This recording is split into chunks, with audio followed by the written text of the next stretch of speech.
मित्रों नमस्कार। मैं राजेश आसुदानी रकीब फिर एक बार आपका इस महफिल में तहे दिल से शुक्रिया अदा करता हूं।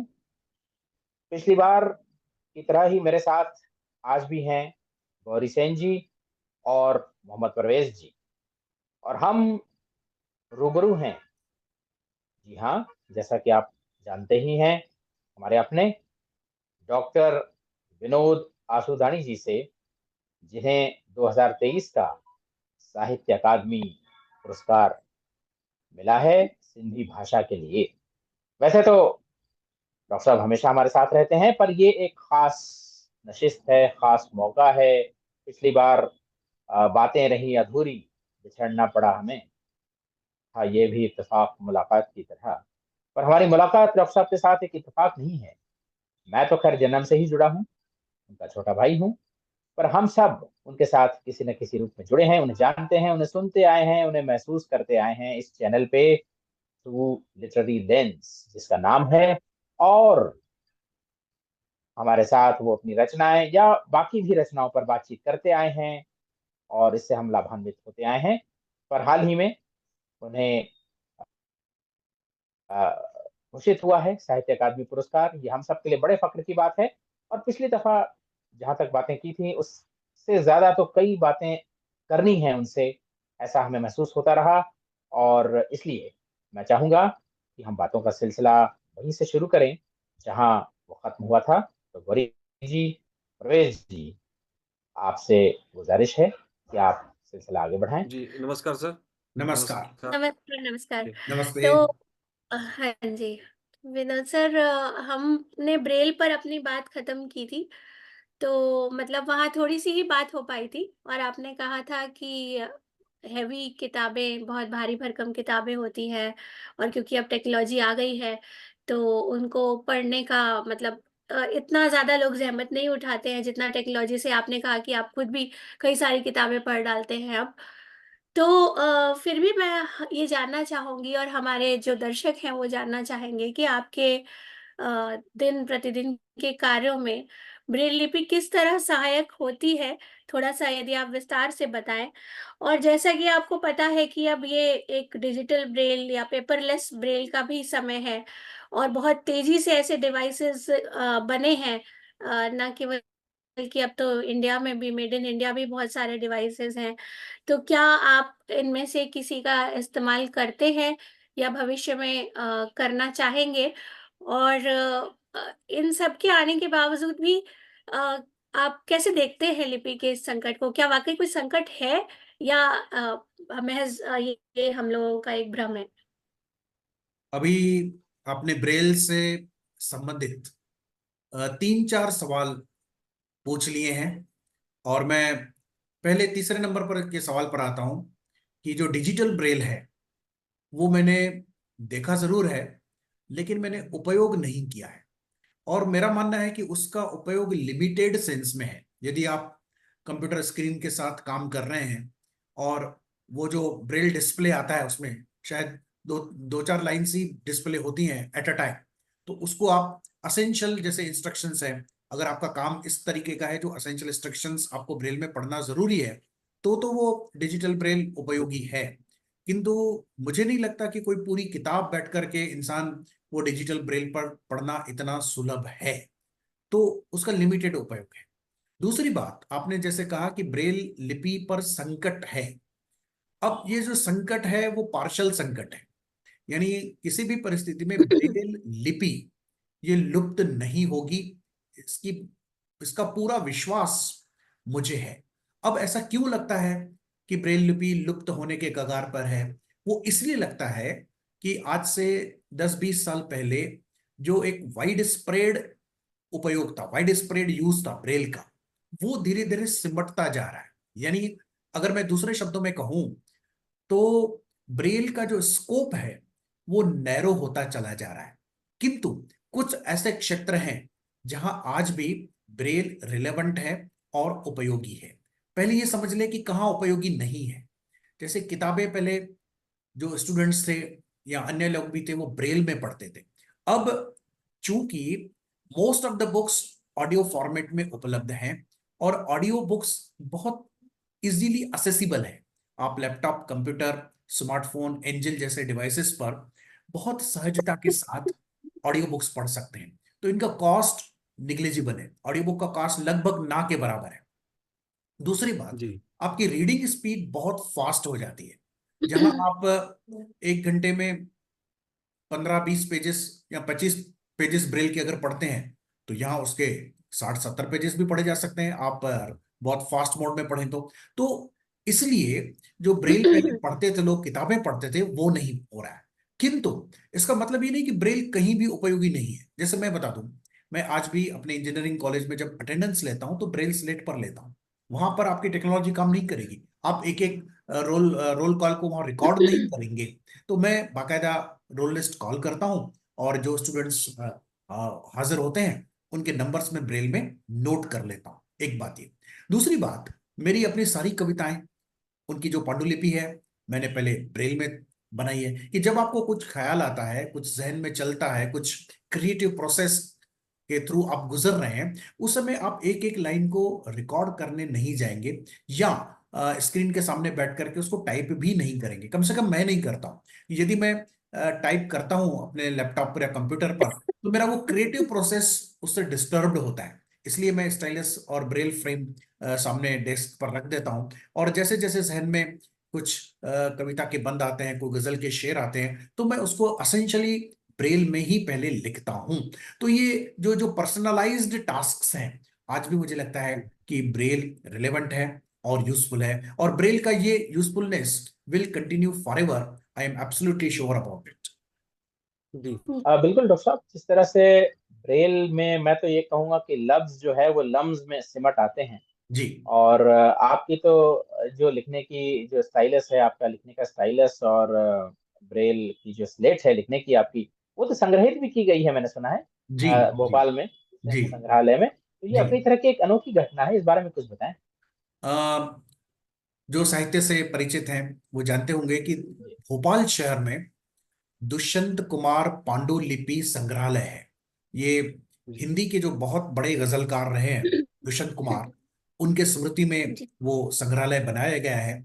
और यहाँ सैकड़ों हिंदी और कुछ अन्य भाषाओं के लेखकों और कवियों की कुछ चिन्ह, कोई मतलब जो ना टोकन्स, जैसे किसी की डायरी, किसी का चश्मा, किसी का कोई कोट, किसी का कुछ पांडुलिपि रखी गई है। जी तो मेरा भी दुष्यंत कुमार संग्रहालय से संपर्क आया, और उन्होंने निवेदन किया कि आपकी भी कोई चीज यहाँ हम रखना चाहेंगे।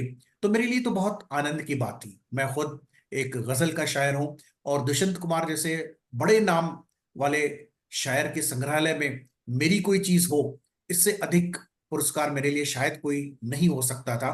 तो वहाँ स्टाइलस, मेरी एक ब्रेल स्लेट, और मुझे जो यूनिवर्सिटी से 12-13 स्वर्ण पदक मिले हैं, उनमें से एक स्वर्ण पदक भी मैंने उनको भेंट किया है। और बाकायदा ये सारी चीजें संग्रहालय में डिस्प्ले की गई हैं, मेरे लाइफ एंड वर्क्स के ब्रीफ जानकारी के साथ।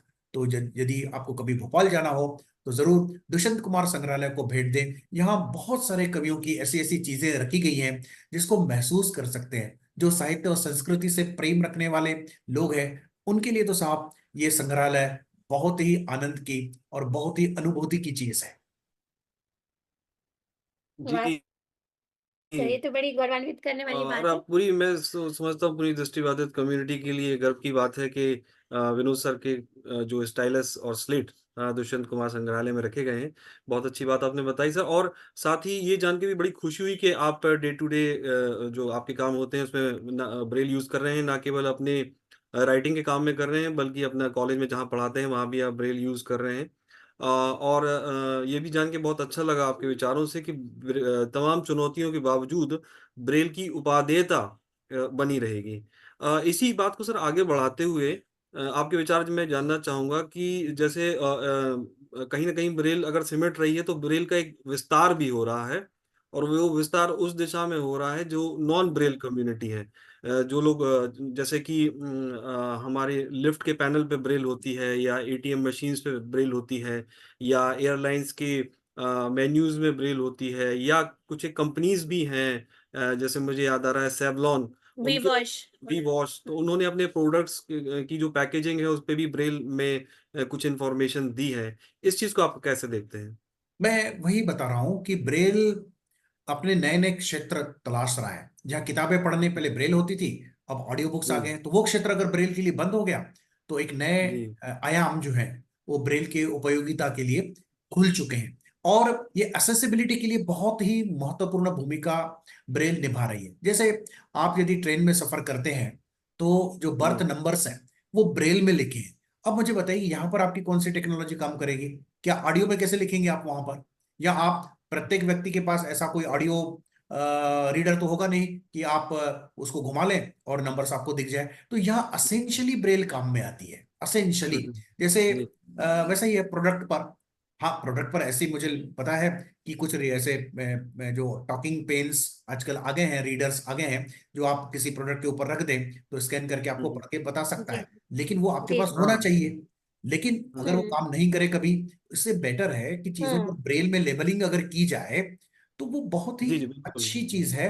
और मुझे लगता है गवर्नमेंट हम्म, वैसा कर रही है। तो मुझे लगता है कि ब्रेल को जो ये पैट्रोनेज मिला है, I will call it a new patronage to the Braille script, और ये ब्रेल को कभी मरने नहीं देगा। एक चीज है डॉक्टर साहब, जैसे किताबों की बात कही आपने ब्रेल में, कि किताबों में ज्यादा भविष्य नहीं है ब्रेल का।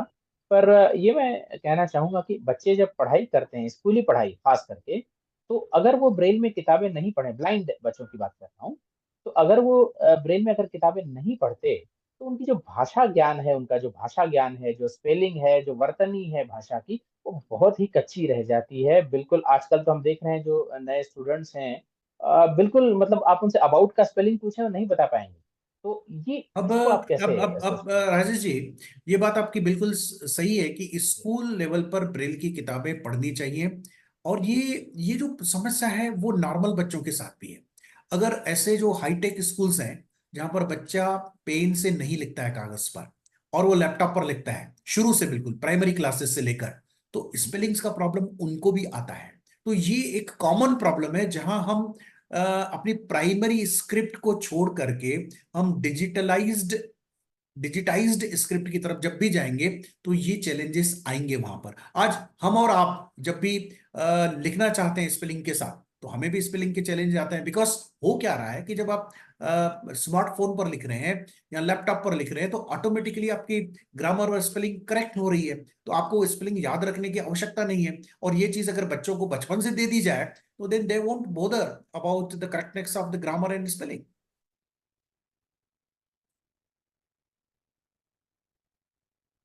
जी। हाँ, ये बात तो बिल्कुल आपकी ठीक है। लेकिन फिर भी जो ब्रेल में हम जैसे लोग पढ़े हैं, आप जैसे लोग पढ़े हैं, उनकी स्पेलिंग्स काफी हद तक अच्छी हैं। और भाषा से जो संपर्क है, भाषा के जो जड़ों तक जाने की बात है, कहीं ना कहीं से जैसे हम साइटेड बच्चे को भी, सनेत्र बच्चों को भी चाहते हैं कि वो जब लिखें स्पेलिंग्स, तो इस तरह से एक ब्रेल की ये जो उपयोगिता है, जो फाउंडेशनल यूटिलिटी ऑफ ब्रेल है, ये तो शायद कहीं ना कहीं अभी है बरकरार, है ना? जी। तो हेलो। हाँ जी, बिल्कुल। हाँ, तो अब डॉक्टर साहब, मैं आपने कई सारे तर्जुमे किए हैं, हम्म। बहुत सारे तर्जुमे आपने किए हैं, और कई किताबों के 18 से ज्यादा सिंधी किताबों का तर्जुमा आपने अंग्रेजी में किया है। तो क्या इसमें भी ब्रेल कहीं ना कहीं सहायक होती है? और ये मैं जानना चाहूंगा कि रीत क्या है तर्जुमा करने के, जो जो प्रक्रिया है वो क्या है? और इसके अलावा मैं ये भी जानना चाहूंगा कि साहित्य में, अदब में तर्जुमे की अहमियत आप क्यों समझते हैं? कहने का तो ये भी कहा जाता है कि ट्रांसलेटर इज अ ट्रेटर। तो आप क्या समझते हैं कि ट्रांसलेशन न्याय करता है रचनाओं के साथ? अ, आपने दो तीन सवाल पूछ लिए, तो पहले मैं उस पर आऊंगा कि ट्रांसलेशन की जरूरत क्या है। जी जी तो जी। आज हम लोग एक मल्टीलिंगुअल और मल्टी कल्चरल पहले आप बताइए, आप ब्रेल का सोसाइटी उपयोग में करते हैं जो जी ट्रांसलेशन रहे करने हैं। में? हम मल्टीलिंगुअल और मल्टीकल्चरल जी सोसाइटी में जी रहे हैं। और इसलिए जो एक लिटरेचर में लिखा जा रहा है, एक भाषा के साहित्य में लिखा जा रहा है, वो उस भाषा तक सीमित नहीं है। ट्रांसलेशन के माध्यम से वो अन्य भाषाओं बोलने वाले और लिखने वालों तक जा सकता है। और इसलिए ये जो ट्रांसलेशन है, मेरे हिसाब से वो अलग अलग कम्युनिटीज के बीच में, अलग अलग भाषाएं बोलने वाले जो सोसाइटीज हैं उनके बीच में एक पुल का काम करता है, एक ब्रिज का काम करता है, कनेक्ट करता है। और आज सबसे ज्यादा जो जरूरत है विश्व को, कि वो लोग आपस में कनेक्ट हो सके। अब ये जो कनेक्ट है वो मेरे हिसाब से मटेरियल कनेक्ट नहीं है। जैसे हम टेक्नोलॉजिकली तो पूरी दुनिया से कनेक्टेड हैं, इंटरनेट से कनेक्टेड हैं, हम लोग सैटेलाइट कम्युनिकेशन से कनेक्टेड हैं, ट्रांसपोर्टेशन से कनेक्टेड हैं, but at the emotional level, at the imaginative level, we are not connected. So the translations open up the gates of emotional and imaginative connections. और ये connections सारे संसार को बेहतर कर सकते हैं, क्योंकि संसार में जो डिसहार्मनी इसलिए है कि we have failed to understand each other at the individual level as well as at the societal level, and the literature is going to fill up these gaps so that the better understanding would emerge. और यही translation का ultimate मकसद भी है। और इसी को लेकर के मैं जो ट्रांसलेशन कर रहा हूं वो इसी को लेकर कर रहा हूं कि सिंधी भाषा एक प्राचीनतम भाषा है। It is one of the classical languages of the world. तो इस भाषा में जो अच्छा साहित्य लिखा गया है, चूंकि मैं एक अंग्रेजी का प्रोफेसर हूं तो अंग्रेजी भी जानता हूं, तो मैं दोनों भाषाओं से न्याय करना चाहता हूं। तो अंग्रेजी क्योंकि इंटरनेशनल कम्युनिकेशन की भाषा बन चुकी है, इसलिए सिंधी की जो अच्छी किताबें हैं, जो मेरी नजर में अच्छी किताबें हैं, उनको मैं अंग्रेजी में ट्रांसलेशन करता हूं, उनका ट्रांसलेशन करता हूं और उनको बाकायदा पब्लिश भी करवाता हूं। तो अब तक मैंने 18 किताबों का अंग्रेजी में ट्रांसलेशन किया है, और मुझे बताते हुए बड़ी खुशी हो रही है कि इसमें से 5 किताबें ऐसी थी जिन पर उन कवियों या लेखकों को साहित्य अकादमी पुरस्कार भी प्राप्त हुआ था।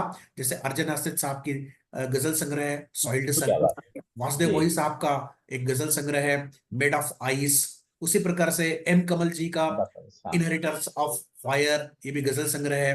हरि दिलगिर जी का कविता संग्रह है इको ऑफ मोमेंट, और नंद जवेरी जी का भी कविता संग्रह है स्टोरी ऑफ वर्ड। ये 5 किताबों को साहित्य अकादमी पुरस्कार सिंधी के लिए प्राप्त हुआ था, और इनको मैंने ट्रांसलेशन किया है, और कुछ मैंने अपनी किताबें भी की हैं, और अन्य राइटर्स की भी किताबें मैंने अंग्रेजी में की हैं। और ये मेरा जीवन का एक मकसद है कि मैं अपने लाइफ टाइम में जितनी किताबें ट्रांसलेशन कर सकूंगा, I will definitely do this service for my language. और आपने एक और बात की कि इसमें परेशानियां क्या है, काफी बड़ी बात है, क्योंकि परेशानियां क्या है। आपने कहा कि ट्रांसलेटर इज अ ट्रेटर, तो मुझे लगता है कि अगर वो ट्रेटर है तो ऐसे ऐसा कहा जाता है। जी कहा जाता है, तो ऐसे ट्रेटर्स की जरूरत है और होने चाहिए। हालांकि इससे इससे इससे ये लगता है, एक्चुअली ट्रेटर तो एक अलग शब्द है, लेकिन this process of the translation is difficult, but at the same time it is delightful experience. Hari Dilgir ji ने एक बहुत ही मतलब ट्रेटर इसी सेंस में कि आप एक भाषा, एक अनुभव को दूसरे भाषा, दूसरे अनुभव, दूसरे देश काल में शायद तर्जुमा करना इतना आसान नहीं है। जी बिल्कुल, और वो कहीं ना कहीं उसका एसेंस खो जाता है, डिफिकल्ट है, इट इज रियली डिफिकल्ट। क्योंकि एक कहा जाता है कि you can recreate the writer but you can not translate. तो ट्रांसलेशन में बहुत बार जो ओरिजिनल चीज है वो खो जाने का खतरा रहता है। अब मैं ये बता दूं, मैंने प्रोज का भी ट्रांसलेशन किया है। हमारे कुछ उस्ताद ने आपको एक उपमा देकर समझाई थी ये बात। जी बिल्कुल, हमारे हरि दिलगिर साहब ने एक बात कही थी कि रीडिंग, स्पेशली पोइट्री की बात कर रहे थे वो, तो reading poetry in translation is as good as kissing the lips of a girl in photo rather than in reality. जी, तो इतना फर्क है वो, तो लेकिन फर्क के बावजूद भी लिप्स तो लिप्स ही है साहब। तो मैं ये कह रहा था कि प्रोस का जो ट्रांसलेशन है, जो गद्य का ट्रांसलेशन है, मुझे लगता है कि वो काफी हद तक ऑथेंटिक हो सकता है, क्यों मैंने स्वयं किया है। मैंने वासुदेव मोही साहब का cheque book and other stories, जिन पर उनको बिरला फाउंडेशन का सरस्वती सम्मान प्राप्त हुआ, वो मैंने ही किताब अंग्रेजी में ट्रांसलेट की थी, स्टोरी कलेक्शन था। तो स्टोरीज हो, नॉवेल्स हो या ड्रामा हो, इसका ट्रांसलेशन तो मेरे हिसाब से 95% ऑथेंटिक हो सकता है। जो रियल चैलेंज है ट्रांसलेशन का, वो है कविता के साथ। जब किसी भी कविता को, गजल को, गीत को, किसी भी काव्य प्रकार को जब आप ट्रांसलेशन करने जाते हैं, तो हमें समझना यह है कि कविता में जो अपील है, वो अपील कंटेंट से नहीं आती, उसके विषय से नहीं आती। हालांकि विषय होता है कविता का, और कभी कभी नहीं भी होता है। तो कविता की जो शक्ति है वो उसके विषय वस्तु में नहीं है, it is not in the theme और the content of the poem, but कविता की जो शक्ति है it is in its aesthetic appeal. अब ये जो एस्थेटिक अपील है ये बहुत इल्यूसिव टर्म है, इसको आप सहजता के साथ परिभाषित नहीं कर सकते, you can not define it so easily. जी तो ये एस्थेटिक एक्सपीरियंस क्या है? जब आप कविता पढ़ते हैं तो आप किसी थ्योरी को समझने के लिए कविता नहीं पढ़ते, किसी मैसेज को समझने के लिए कविता नहीं पढ़ते, कोई नैतिक, कोई राजनीतिक, कोई सामाजिक उसमें पैगाम नहीं होता है। जब भी व्यक्ति कविता पढ़ता है, एक सही पाठक जब कविता पढ़ता है तो he is trying to have aesthetic experience, a feeling of bliss, a feeling of happiness, a feeling of delight, even a feeling of melancholy, sorrow, depression, ये भी एस्थेटिक्स के एक अंग है। तो ये एस्थेटिक्स जब कविता कोई लिखता है, जब creative Kavita is very complex creative process, तो ये क्रिएटिव जी प्रोसेस जब है तो वो सिर्फ विषय वस्तु को आपके समक्ष एक्सप्लेन नहीं करता है, he is not simply conveying, he is creating something, और उस समथिंग के साथ जब किसी रीडर का संपर्क आता है तो वो एस्थेटिक एक्सपीरियंस ट्रांसमिट होता है। तो कविता एक लिंक है जिसमें मैं ये कहूं कि poet encodes the aesthetic experience, and when the poem is read by some reader decodes that aesthetic experience। और ये दोनों प्रोसेसेस अगर सफलता के साथ हो सकते हैं तो वही कविता सफल होती है। और ये एस्थेटिक एक्सपीरियंसेस उसमें कैसे पैदा होते हैं? तो ये पैदा होते हैं कॉम्प्लेक्स आर्टिस्टिक फॉर्मूला, जिसमें इमोशन भी है, इमेजिनेशन भी जी है, और जिंदगी की जी कहीं ना कहीं कोई सच्चाई, हकीकत, वो रियलिटी भी है। यानी इमोशन, इमेजिनेशन, आर्टिस्टिक एक्सप्रेशन और रियलिटी ऑफ द लाइफ, ये चारों चीजों को केमिकल कंपाउंड के रूप में कवि जो है अपने कविता में भर देता है, और रीडर अपनी समझ, अपना अभ्यास, अपने परिश्रम के आधार पर उसे डिकोड करके ब्लिसफुल एक्सपीरियंस में परिवर्तन करता है। तो अब जब जी आप ट्रांसलेट करते हैं पोइम में तो चैलेंज ये होता है कि उस भाषा का जो एस्थेटिक्स है वो तो उस भाषा के शब्दों से, उस भाषा के कवित्व से, उस भाषा के राइमिंग वर्ड से, उस भाषा के मेटाफोर्स, सिमिलीज और इमेजेस से क्रिएट हुआ है।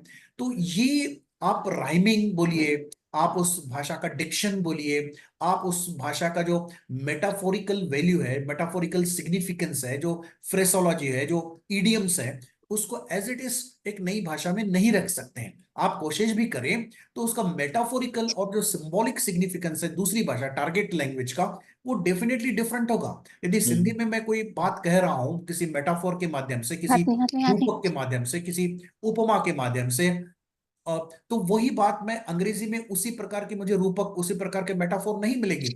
अगर कंटेंट के लेवल पर उस प्रकार के मेटाफोर मिल भी गए जी तो उसका जो कल्चरल और इमोटिव सिग्निफिकेंस होगा वो निश्चित रूप से अलग होगा।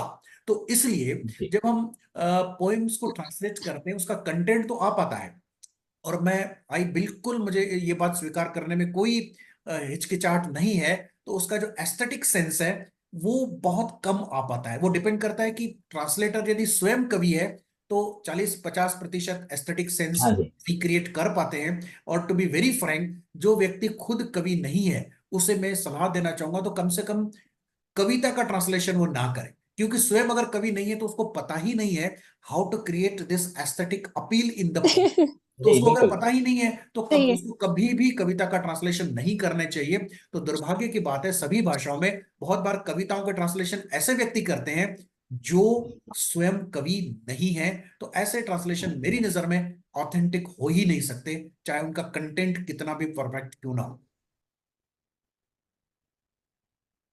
बिल्कुल जैसा जी हमारे उस्ताद ने कहा था कि a poem should not mean, a poem should be. ये बड़ा मामूली सा वाक्य है लेकिन बहुत गहरा वाक्य है कि a poem should not only mean but a poem should be.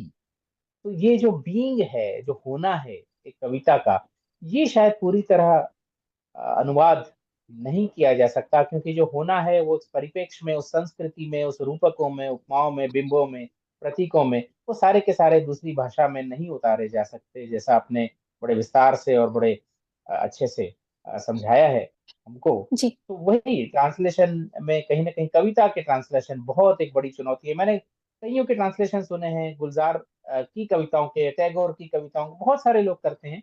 पर देखिए, टैगोर ने जब अपनी गीतांजलि खुद अंग्रेजी में लिखी तो वो एक अलग बात थी, बिल्कुल क्योंकि वो खुद एक बिल्कुल, वो खुद एक महाकवि कवि थे, है। है ना। जी। तो वो पोएटिक लेकिन सेंसिबिलिटी बाकी अगर लोग जब ट्रांसलेटर के पास ट्रांसलेट है करते तो हैं, तो संभव है। जी जी जी सर, जी, मुझे लगता है कि अब साहित्य और भाषा, लिपि, हाँ इसके अलावा अनुवाद से आगे बढ़ के हम थोड़ा आपकी दूसरी विशेषताओं की ओर भी चले, तो मतलब हमारे दर्शक और ज़्यादा जान पाएँगे आपके बारे में। जैसे कि आप मनोविज्ञान के भी एक विशेषज्ञ हैं जी और एक एक प्रोफ़ेशनल काउंसलर के तौर पे बहुत लंबे समय से सक्रिय हैं।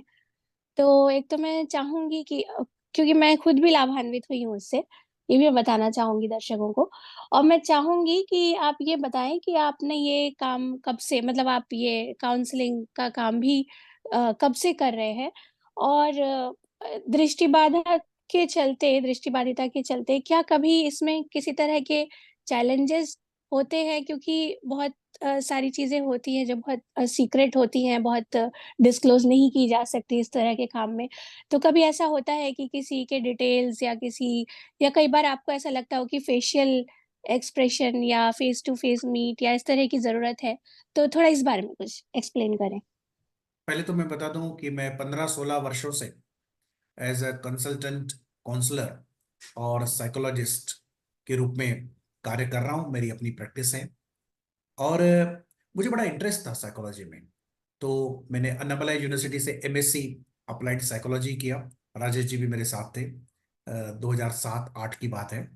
और उसके अच्छा, बाद साथ ही में किया आपने? जी बिल्कुल, हम जी, दोनों ने साथ में ही किया। जी। और उसके बाद मैंने नागपुर यूनिवर्सिटी से साइकोलॉजी में पीएचडी भी प्राप्त की। ये मेरी सेकंड पीएचडी थी। पहली पीएचडी अंग्रेजी लिटरेचर में पहले से थी। और साइकोलॉजी जो है, मुझे लगता है कि हर व्यक्ति की जरूरत है। वो इसलिए जरूरत है कि पहले तो मैं समझा दूं कि साइकेट्री और साइकोलॉजी इसमें फर्क है। जब आपको कोई डिसऑर्डर हो तब आप साइकेट्रिस्ट के पास पहुंचते हैं। वो एक मेडिकल पर्सन होता है, आपको मेडिसिन प्रिस्क्राइब करता है। साइकोलॉजिस्ट या जो काउंसलर होता है वो एक एकेडमिक एस्पेक्ट होता है लाइफ का। तो यहाँ हम मेडिसिन प्रिस्क्राइब नहीं करते हैं। हम आप जो साइकोलॉजिस्ट के पास आता है वो मेंटली रिटार्डेड या उसको मेंटल इलनेस या डिसऑर्डर भी नहीं होता। उसको होता है थोड़ा सा मेल एडजस्टमेंट। यानी जिंदगी इतनी कॉम्प्लिकेटेड और कॉम्प्लेक्स है, इतनी जटिल है। तो हमारे परिवार में, हमारे मित्रजनों के साथ, वर्क प्लेस पर, समाज में इतनी सारी डिमांड्स हैं आज हम पर। इमोशनल डिमांड्स हैं, इंटेलेक्चुअल डिमांड्स हैं, सोशल डिमांड्स हैं, फाइनेंशियल डिमांड्स हैं। तो वो कहीं ना कहीं हमें एक मिसमैच क्रिएट हो जाता है और उसके वजह से हम डिस्टर्ब फील करते हैं। अब ये डिस्टर्बेंस अलग अलग प्रकार के हो सकते हैं। इमोशनल डिस्टर्बेंस, मूड के डिस्टर्बेंस, रिलेशनशिप के डिस्टर्बेंस, और उसके बाद आपके फोबियास हो सकते हैं, आपके सोशल डिस्टर्बेंस हो सकते हैं, फाइनेंशियल डिस्टर्बेंसेस हो सकते हैं। तो जब आप असहज महसूस करें, सीधी बात है, जब भी जिंदगी के किसी भी क्षेत्र में आप असहज महसूस करें और उस असहजता के कारण आपको कोई ना कोई सिम्टम दिखे, जैसे मैं सहजता के साथ बता रहा हूँ, बहुत सरल तरीके से बताता हूँ कि काउंसलर के पास कब जाना चाहिए। यदि आपको लगे कि something is missing in my life, I am not at ease, मैं बड़े सरल सरल तरीके से काम काज नहीं कर पा रहा हूँ, या तो काम में डिस्टर्ब हो रहा है, या खाने पीने में मुझे भूख कम लग रही है या ज्यादा ज्यादा लग रही है, या नींद कम आ रही है या नींद ज्यादा लग रही है, या मेरा कम्युनिकेशन बहुत ही हार्श है या बहुत ही हम्बल है। ये सारी बातें दिखाती हैं कि कहीं ना कहीं आपको साइकोलॉजी की या काउंसलिंग की आवश्यकता है। तो हमारे समाज में आज भी लोग काउंसलर और साइकोलॉजिस्ट के पास नहीं जाते। जाना चाहिए। और हम काउंसलर के पास अगर जाएंगे तो जिंदगी को बेहतर तरीके से समझ पाएंगे और बेहतर तरीके से जी सकेंगे। क्योंकि साइकोलॉजिस्ट का काम होता है आपके दृष्टिकोण का विस्तार करना, to widen your perception of life and world so that the person can understand the life and the world in a better and more realistic manner। ये जो है वो साइकोलॉजी का कोर है। अब आपने एक और प्रश्न किया कि मैं जैसे जी। दृष्टिबाधित हूं तो मुझे हुँ। अपना ये काउंसलिंग के प्रैक्टिस में कोई दिक्कत आती है। तो मुझे दिक्कत बिल्कुल नहीं आती। और बहुत सारे लोगों का एक भ्रम है, एक मिथ है कि चेहरा सब कुछ बता देता है, लेकिन साइकोलॉजी में ये प्रूवन फैक्ट है कि चेहरे के भाव आप चाहे तो छुपा सकते हैं, लेकिन आप अपने बोलने के लहजे से सब कुछ जाहिर हो जाता है। टोन जो है, tone always betrays the person, कि वो कहते हैं ना कि लोगों का लहजा बता देता है कि आप पाले गए हैं या आपकी परवरिश हुई है। बिल्कुल बिल्कुल। हम्म। तो ये जो आपकी समझ है मनोविज्ञान की, और जो आपकी प्रैक्टिस है, आप अलग अलग लोगों से मिलते हैं, अब इसको आपने अपने साहित्य में क्या उपयोगी पाया? मैं तो ये कहूँगा एक साहित्यकार जो है, एक अदीब जो है, वो बहुत कुछ अपने आप में समेटे होता है। वो एक साइकोलॉजिस्ट भी होता है, एक फिलोसोफर भी होता है, और बहुत सारे, मैं तो कहूँगा अदीब को हर विषय की जानकारी होनी चाहिए, हर विषय में थोड़ा दखल होना चाहिए। आप क्या समझते बिल्कुल, क्योंकि लिटरेचर जो है वो जीवन को समग्र रूप से समझकर अभिव्यक्त करने का माध्यम है।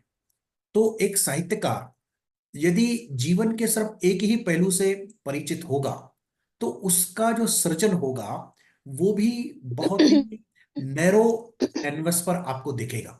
इसकी बजाय यदि कोई भी कवि या लेखक जीवन के अलग अलग पहलुओं को जानता है, सिर्फ जीवन के पहलुओं को नहीं, जानकारी के पहलुओं को भी, यानी जैसे कि आपने कहा कि दर्शन शास्त्र की जानकारी होनी चाहिए उसे, हैं? जी। समाज विज्ञान की जानकारी होनी चाहिए, राजनीतिक शास्त्र की, अर्थशास्त्र की, मनोविज्ञान की तो होनी ही चाहिए।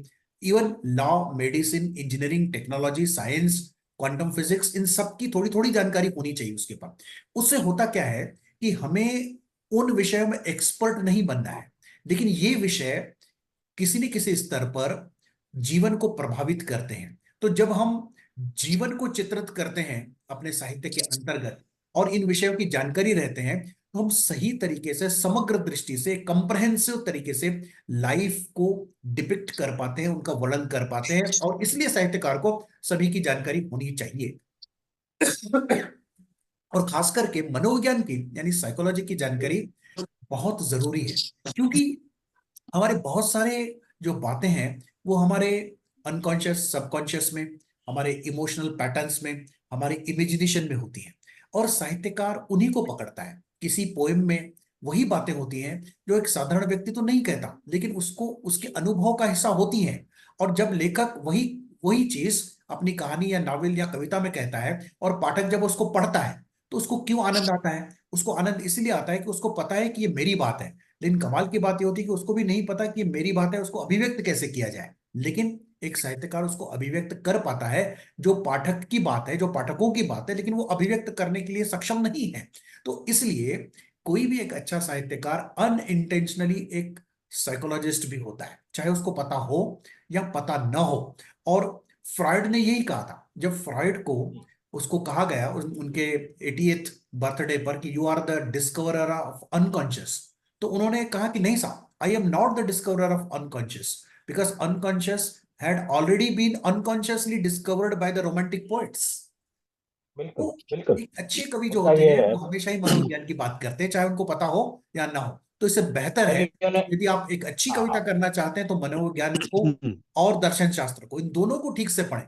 क्योंकि फिलॉसफी भी जो है वो जीवन से, जिसको कहते हैं ना, वाबिस्ता, रिलेटेड एक ब्रांच ऑफ नॉलेज है, तो इसलिए जरूर पढ़ें। और राजेश जी जानते हैं कि हम अब फिलॉसफी पढ़ने का शौक जो है वो तारी हुआ है, तो हम फिलॉसफी पढ़ रहे हैं, मनोविज्ञान तो पढ़ ही रहे हैं। तो इसलिए इसका फायदा है कि आपकी रचनाओं में एक बहुआयामी चीजें आ जाती हैं, जिसको कहते हैं ना multi levelled and multi layered meanings आपको दिखाई देती हैं। लेकिन इसका चैलेंज जी, ये, जब आप जी, जी, कुछ लिखने जाते हैं तो it is going to be very जी। कॉम्प्लेक्स। तो इसलिए मेरी रचनाएं आजकल हुँ, हुँ, हुँ। भी मुश्किल हो रही हैं। ये पाठकों का कहना है कि समझना मुश्किल होता है, क्योंकि पाठक मनोविज्ञान या फिलोसफी की उन जो है ना हाँ, सूक्ष्म चीजों से अवगत नहीं होते, तो शायद उनको मीनिंग हाँ, डिस्क्राइब हाँ। करने में कहीं ना कहीं तकलीफ आती है।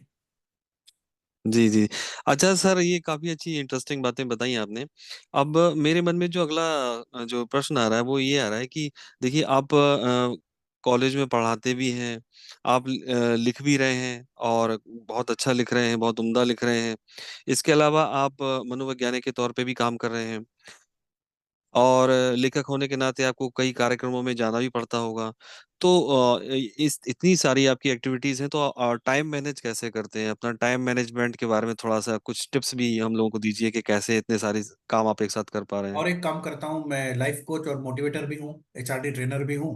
तो जी, जी, जी। मैं बिल्कुल, पब्लिक बिल्कुल, बिल्कुल, स्पीकिंग भी बिल्कुल। करता हूँ, बहुत जगह पर जा करके मेरे बिल्कुल वक्तव्य होते बिल्कुल। हैं इंडस्ट्री में, एजुकेशन इंस्टीट्यूट। जी। तो जी, जी, एक जी। बात तो ये है कि थोड़ा सा डिसिप्लिन जरूरी है। मैं फिर से कहूँ, थोड़ा सा डिसिप्लिन। जहाँ ओवर डिसिप्लिन हो जाता है तो जी, वो एक स्ट्रेस क्रिएट करता है, जी। और मैं चाहता हूँ कि हाँ, स्ट्रेस हाँ, मेरी हाँ। लाइफ में ना हो। जैसे मेरा सुबह का उठने का एक डॉट समय नहीं है, एक अवे जी। वेकिंग पीरियड है। 5:30 से लेकर 6:30 के बीच में मैं कभी भी उठ जाता हूँ। कुछ लोग कहते हैं बिल्कुल साहब डॉट 6 बजे उठ, ओके। तो मैं सिर्फ डॉट 6 बजे नहीं उठता हूँ। 5:30 से 6:30 एक जनरल समय है मेरा उठने का, और सोने का भी जनरल थोड़ा हुँ, हुँ। डिसिप्लिन। जनरल समय है, 10:30 हुँ, से हुँ। 11:30। तो हुँ, हुँ। जब हम एकदम ज्यादा जी। जी। डिसिप्लिन में बन जाएंगे तो बड़ी तकलीफ होगी। तो मैं, ऐसा ही है, हुँ, कहीं हुँ, हुँ। प्रोग्राम पर भी एकदम डॉट नहीं पहुंचता हूँ। 15-20 मिनट, आधे घंटे का एक समय लेता हूँ, उसके बीच में बोल देता हूँ कि हुँ, मैं 5 और 5:30 बजे के बीच में आपके पास पहुंच जाऊंगा। तो इससे फ्लेक्सिबिलिटी रहती है थोड़ी, और स्ट्रेस भी क्रिएट कम होता है। और दूसरी हुँ, बात, हुँ, हम थोड़ी सी हुँ, प्रायोरिटी हुँ। रखें। जैसे कॉलेज का जी, जॉब, ये मेरी प्रायोरिटी है, जी, और कॉलेज में जितनी छुट्टियां मुझे मिल सकती हैं जी। उतनी मैं मैक्सिमम लेता हूँ। और फिर उसमें से प्रायोरिटी आती है कि पहला जो शौक है मेरा, वो शायरी है, वो कविता है। तो कवि सम्मेलन, मुशायरे, हुँ, इस पर जाता हूँ। दूसरी प्रायोरिटी है पब्लिक स्पीकिंग, तो फिर मैं पब्लिक स्पीकिंग में जाता हूँ। और काउंसलिंग के हुँ, लिए भी हुँ। मैंने समय निश्चित कर रखा है कि शाम के 2 ही पेशेंट्स, क्लाइंट्स में लेता हूँ। उससे अधिक नहीं लेता, क्योंकि मेरे पास समय ही नहीं है। जी। तो यदि कभी आते हैं तो 2 लेता हूँ, नहीं आते तो वो समय फिर कविता को दे देता हूँ। कुछ अपना लिखना पढ़ना है थोड़ा बहुत, तो वो करता हूँ। हाँ, हालांकि जी, कभी जी, मैंने जी। ऐसे स्ट्रेसफुल रह करके ना तो अपने कॉलेज का काम किया है, ना ही कविताएं लिखी हैं। कि ऐसा नहीं कि रात रात भर जाग रहे हैं और कोई काम कर रहे हैं, किसी प्रोजेक्ट पर लगे हुए हैं, उसको हुँ, जो हुँ। डेडलाइन है उसको ये सबमिट करना है। तो मैं कम से कम, अब ऐसा कहूँ कि मैं फॉर्चुनेट इनफ हूँ, अदरवाइज आजकल तो सभी को ये लगा रहता है, ये डेडलाइन है, उसको उस पर खत्म करना है। लेकिन मैं हुँ। ना तो डेडलाइन को मानता हूँ, ना ही उसको उतनी चिंता जी। करता हूँ। मेरे काम बड़े सहजता से, पता नहीं कैसे होते रहते हैं, और हुए हैं, आगे भी होंगे। मतलब न जाने कैसे सारे जी, हल मुझे में बिल्कुल। कही नहीं जाते हैं, आपका क्यों। ही शेर है। जी जी, वो शेर ऐसा न है जाने साहब। कैसे सारे हाँ। वो हल वो मुझे तो कुछ मिलते और ही इंगित जाते हैं, करता है कि न किताबों जाने की कैसे, किताबों में न वो जाने गुल रख कैसे। कर। हाँ, हाँ। सारे हल मुझे मिलते ही जाते हैं, जी। हिसाबों की किताबों में वो गुल रख कर जी। गई होगी। तो साहब आप क्या बड़े बात है। भाग्यशाली तो हैं कि आपकी हिसाबों की किताबों में कोई गुल रख कर जाती है। सभी लोग इतने भाग्यशाली नहीं लक होते। नहीं तो होते। ये बताइए कि आपकी हिसाबों की किताबों में आखिर गुल रख कर गई कौन है? अब वो तो रख करके चली गई, अगर वही पता होता तो फिर इतने शेर क्यों लेते, उसके साथ चल पड़ते। हम अच्छा, तो नहीं बस तो ये दुश्मन फूल मैं फूल रहता पर ही है अटक सर, गए। मिलकर जिंदगी में। जी, जी। सर नहीं, पर लेखन आपके के परिवार। लिए कोई जी। डेडिकेटेड टाइम आपने मतलब ऐसा रखा है क्या, कोई निश्चित टाइम रखा है जो लेखन को ही देते हैं, क्योंकि बाकी तो आपने बताया नहीं, मैं कि कॉलेज मैं को प्रायोरिटी मैं है। बहुत ही मतलब टेक्टफुल हूँ इस मामले में। कॉलेज में मुझे 7 घंटे हम्म। बैठने पड़ते हैं, और क्लासेस के बीच में कभी 1 घंटा, कभी दो हम्म। घंटे का समय मिल जाता है। और मोस्ट ऑफ मेरे हम्म। गजल्स उसी समय में लिखे गए हैं, कॉलेज में बैठे बैठे अपने डेस्क पर। तो मैं, क्योंकि कॉलेज में बैठना ही अच्छा। है, आपको कहीं जाना ही नहीं है, घर तो जाना ही नहीं हम्म। है उसी समय, तो बीच में 2 घंटे का समय है। हम्म। तो उसी समय अगर कोई ख्याल आ गया, कोई क्या। शेर आ गया, तो लिख लेता हूँ। घर में भी लिखे हैं मैंने, लेकिन घर में कोई ना कोई काम चलता रहता है, वहां तो आप बैठे ही है ना, आपको बीच में समय मिल ही रहा है। हम्म। जैसे एक 11 बजे क्लास है, दूसरी 2 बजे जी जी क्लास है, तो आप करेंगे क्या? ये तो साहब आप जी जी। चीजें बड़ी सुनेंगे समृद्ध या? परंपरा, बड़ी जो परंपरा है फिराक साहब और बच्चन साहब की जी परंपरा जी को आगे चला रहे हैं कि कॉलेज में पढ़ा रहे हैं, अंग्रेजी पढ़ा रहे हैं और अपना हिंदी और सिंधी में लिख रहे हैं और समृद्ध कर रहे हैं साहित्य को और संस्कृति सर को। जी। अन्य अभिरुचियां क्या है, मतलब और इंटरेस्ट के बारे में अगर आप बताएं जो हमें ना पता हो, हमारे थोड़ा श्रोताओं सा दर्शकों को ना पता समाज हो। के बारे में सोच चिंतन करता हूँ, थोड़ा सा समाज कार्य जितना हो सकता है, जितना संभव है, क्योंकि समय अभाव के अलावा कभी कभी मुझे गिल्ट भी लगता है, गिल्टी फीलिंग भी आती है कि मेरे जैसे व्यक्ति ने समाज को थोड़ा सा ज्यादा देना चाहिए। समाज को मतलब स्पेशली हमारे ब्लाइंड वेलफेयर के जो जो फील्ड है ना, उसमें मुझे लगता है मुझे और जाना चाहिए, और कुछ संगठन करना चाहिए, और थोड़ा सा फोर्सफुली भी काम करना चाहिए। क्योंकि जब तक हम लॉबिंग नहीं करेंगे तब तक जो है हम अपनी समस्याओं को ठीक से सुलझा नहीं पाएंगे। अभी तक थोड़ा चैरिटी मॉडल चला है या थोड़ा सा उसी तरीके से चला है, हम एक सिस्टमेटिकली इंटेलेक्चुअली कभी भी इस मूवमेंट को आगे नहीं ले जा पा रहे हैं। हालांकि मैंने National Organisation for the Integration of the Blind, ये संस्था की शुरुआत बड़े भाई घनश्याम आसुदानी और हमारे एक मित्र थे संजय जैन साहब, उनके साथ मिलकर के हमने स्कूल डेज में की थी। आज भी मैं उसका अध्यक्ष हूँ, छोटे मोटे कार्यक्रम करता हूँ। अच्छा। राजेश जी के साथ उनका डेयर करके ऑर्गेनाइजेशन है, disability advocacy research and education. Advocacy research. तो ये छोटे मोटे काम करते हैं मैं, लेकिन जी। मुझे लगता है कि आज भी हम मार्जिनलाइज्ड हैं। और मेरा बिल्कुल सीधा जी। सीधा मानना है, बहुत सीधा सीधा मानना है, और बहुत सारे मंचों से मैंने कहा भी है। और इस भूतपूर्व सर संघ चालक आदरणीय स्वर्गीय सुदर्शन जी थे, उनके समक्ष भी एक प्रोग्राम में मैंने बहुत ही मुखर होकर के एक बात कही थी कि लोकतंत्र का जो अर्थ होता है वो यही होता है कि प्रत्येक घटक, प्रत्येक वर्ग, समाज के प्रत्येक कम्युनिटी को उसमें प्रतिनिधित्व मिल सके। तो मैंने प्रश्न उठाया था कि 10-12 करोड़ दिव्यांग लोग इस भारत में रहते हैं, इनका प्रतिनिधित्व मुझे लोकतंत्र के अंतर्गत दिखाई नहीं देता। आप जब सबका साथ और सबका विकास करते हैं, सबका विकास आप करते भी होंगे, लेकिन सबका साथ अभी तक आप नहीं ले पाए हैं, और इसकी चिंता आपको करनी चाहिए। निश्चित रूप से विकलांगों की या दिव्यांगों का साथ आपने नहीं लिया, यानी लीगली उनका रिप्रेजेंटेशन पॉलिटिकल बॉडीज में, और बाकी भी जो डेवलपमेंटल बॉडीज हैं, कॉन्स्टिट्यूशनल बॉडीज हैं, जो डेवलपमेंट के बोर्ड्स हैं, यूनिवर्सिटी की कमिटीज हैं, उसी प्रकार के अन्य कमिटीज हैं, जैसे जैसे वुमेन्स कमीशन है, जैसे ST SC कमीशन है, जैसे ह्यूमन राइट्स कमीशन है। ये सारी चीजों पर, सारे बॉडीज पर डिसेबिलिटी का रिप्रेजेंटेशन होना चाहिए। That is must and that is just. और जब तक ये नहीं होता, तब तक हम एक मेन स्ट्रीम में सही तरीके से आए हैं ऐसा मैं नहीं मानता। जैसे इलेक्शन कमीशन जब भी इलेक्शंस होते हैं तो दिव्यांगों को इनरोल करते हैं, इतने दिव्यांग जो है वो वोटर्स हैं, एक्सेसिबिलिटी करते हैं, ब्रेल में जो बैलेट पेपर आता है। लेकिन मैं ये कहता हूं कि पॉलिटिकल पार्टीज किसी दिव्यांग को टिकट क्यों नहीं देते? अच्छा, टिकट नहीं देते आप, राज्यसभा के अंतर्गत 12 लोग मनोनीत होते हैं आदरणीय महामहिम राष्ट्रपति द्वारा। तो इन 12 में से यदि आप एक परंपरा बना दें कि एक दिव्यांग हो, तो इसमें क्या दिक्कत है? इसमें आपकी शान है, इसमें आपकी प्रतिष्ठा बढ़ेगी, और ये सही अर्थों में सबका साथ सबका विकास हो पाएगा। तो मैं इस मंच से कहीं ना कहीं आवाज पहुंचती है, और आजकल तो डिजिटल जो वर्ड्स हैं वो इमॉर्टल हैं। तो मैं पहुंचाना चाहता हूं अपनी आवाज सरकार के लोगों तक, तंत्र तक, राजनीतिक तंत्र तक, कि the disabled people must get their due and legitimate representation without any delay. It must be heard sympathetically and with due consideration. जी बिल्कुल। नहीं डॉक्टर साहब, बिल्कुल सही बात है। आपके जो विचार हैं, आपकी जो बुलंद शख्सियत है, ये बहुत मतलब उम्दा चीजें हैं और बहुत लॉन्ग रन की चीजें हैं जो आप कर रहे हैं साहित्य के अलावा भी। जो आपकी सोच है, अब मेरी तमन्ना थी, खैर मैं यही विराम नहीं दूंगा, ये तो दूसरा भाग है। मैं अनुरोध करता हूँ परवेज जी से, गौरी जी से, कि हम तीसरी बार भी मिलेंगे डॉक्टर साहब से, और उसमें साहित्य पर, मनोविज्ञान पर थोड़ी सी चर्चा हुई, साहित्य पर डिटेल में चर्चा अभी बाकी है। तो आज तो बातचीत हुई, समय अभाव भी था थोड़ा, और कुछ तकनीकी दिक्कतें भी थी। तो हम अगले हफ्ते तीसरे एपिसोड में इस मुलाकात के फिर मिल बैठेंगे, और देर तक बातें करेंगे डॉक्टर साहब से, अगर आपकी अनुमति हो तो। जी जी बिल्कुल सर, अगर इजाजत दें, और जी मतलब मैं तो आपका बड़ा समय अगर हमें मिल सके। नहीं, आई एम डिलाइटेड, और मैं तो बड़ा आह्लादित हूँ कि आपने 2 एपिसोड्स में मेरी बातें सुनी हैं, और उसके बावजूद भी और आप तीसरे एपिसोड में फिर से कुछ बातें सुनने की हिम्मत रखते हैं। तो मैं तो आपकी हिम्मत की दाद देता हूँ, और बड़ी नहीं खुशी नहीं, वो के साथ मैं दिल आपके नहीं साथ भर रहा है, गुफ्तगू करना चाहूंगा, वो बात क्योंकि मैं चाहता हूँ कि ये बातें कहीं ना कहीं लोगों तक पहुंचे, और एक एक चिंतन प्रारंभ हो, कोई सोच प्रारंभ हो, कहीं की परिवर्तन की कोई किरण दिखाई दे, तो ये मुझे है बड़ी ना कि खुशी होगी। गुफ्तगू बंद ना हो। हाँ, तो जी बात जी, से बात चले, गुफ्तगू बंद ना हो, बात से बात चले, सुबह तक शाम मुलाकात चले। अभी तो आधी रात हुई है, वाह वाह तो वाह, सुबह तक राजेश ये साहब शाम आप भी मुलाकात बहुत हो। उम्दा जी। शायर हैं, सभी हम जानते हैं, इसे मिलके देखने हाँ। वाले जानते हैं।